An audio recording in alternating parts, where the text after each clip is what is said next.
Bisikan di lereng Gunung Kawi, selamat datang di channel Zona Horor.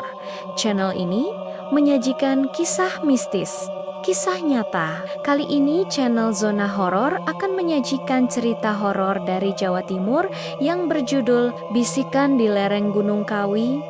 Simak ceritanya hingga selesai jika kamu benar-benar berani. Jangan lupa like, comment, dan subscribe channel ini ya. Cerita ini berdasarkan kisah nyata dari Malang, Jawa Timur. Kalau kamu pikir Gunung Kawi hanya terkenal karena pesugihan, kamu salah besar. Ada satu kejadian baru terjadi akhir tahun ini yang membuat warga sekitar masih tidak berani lewat setelah maghrib dan saksi hidupnya masih trauma sampai sekarang. Gunung Kawi, Malang, selalu punya kisah yang tidak pernah selesai dibicarakan. Tapi apa yang terjadi? Pertengahan November kemarin membuat warga desa Wonosari benar-benar resah. Kejadian ini dialami oleh Bagas, seorang pemuda 23 tahun yang bekerja sebagai pengantar logistik hasil kebun. Setiap 2 hari sekali, ia harus melewati jalan kecil di lereng Gunung Kawi untuk mengantarkan sayuran ke pengepul. Hari sudah lewat jam 10 malam ketika Bagas pulang dari rumah pengepul. Ia terpaksa pulang terlambat karena mobil pickup yang ia bawa tiba-tiba mogok sore tadi. Udara malam Gunung Kawi menusuk dingin. Kabut mulai turun menutupi pandangan di depan mobil. Saat memasuki tikungan ketiga, Bagas melihat sesuatu. Sosok perempuan berdiri di pinggir jalan, membelakanginya. Rambutnya panjang, basah, seperti habis diguyur hujan. Pakaiannya putih.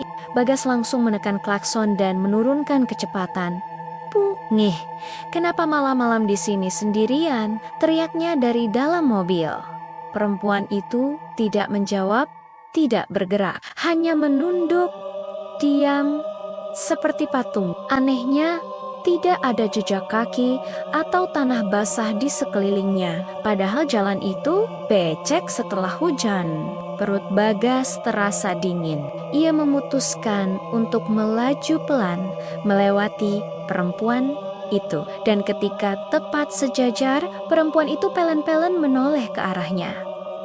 Matanya kosong, tidak punya bola mata. Kulit wajahnya pucat seperti kertas dan bibirnya bergerak tanpa suara.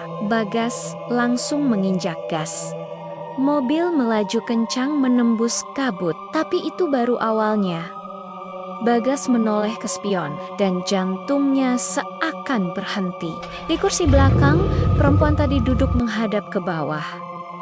Bahunya naik turun pelan, seperti menangis.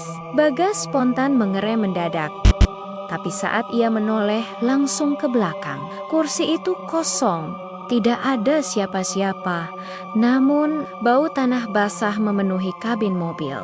Saat hampir mencapai area kebun terakhir sebelum masuk desa, radio mobil yang tadinya mati menyala sendiri. Bukan memutar lagu, bukan suara stasiun, tapi suara bisikan pelan berulang. Tulong, tulong. Aku balik no. Tulong. Bagas menurunkan volume, tapi bisikan itu semakin keras. Aku dudu wong kene, aku dudu wong kene. Balike aku, balike aku. Sebuah ketukan pelan terdengar dari kaca jendela. Tok, tok, tok. Bagas menoleh. Di luar jendela, wajah perempuan tadi menempel pada kaca. Mata tanpa bola mata itu mengarah tepat padanya. Dan kali ini, suaranya terdengar jelas. Balik kakak aku. Bagas menjerit dan menunduk, menutup telinganya. Radio pecah dengan suara bisikan keras. Lampu mobil padam total.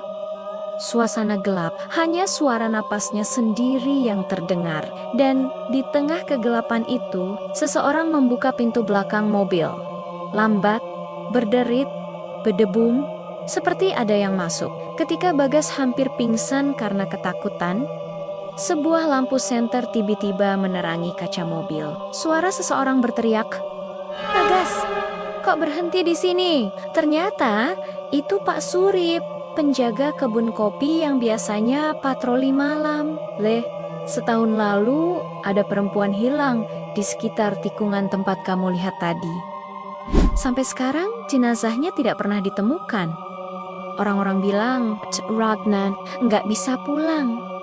Pak Surip menepuk bahu Bagas pelan. Kalau kamu dengar dia minta dibalikin, jangan pernah jawab. Kalau kamu jawab, dia bakal ngikut pulang. Sampai sekarang, belum ada yang tahu kemana perempuan itu ingin dibalikan. Yang pasti, siapapun yang lewat lereng Gunung Kawi sendirian saat malam, kadang merasa ada yang duduk di kursi belakang meski mobilnya kosong. Kalau kamu berani malam-malam nonton ini sendirian, subscribe sebelum kamu mengalami malam ini.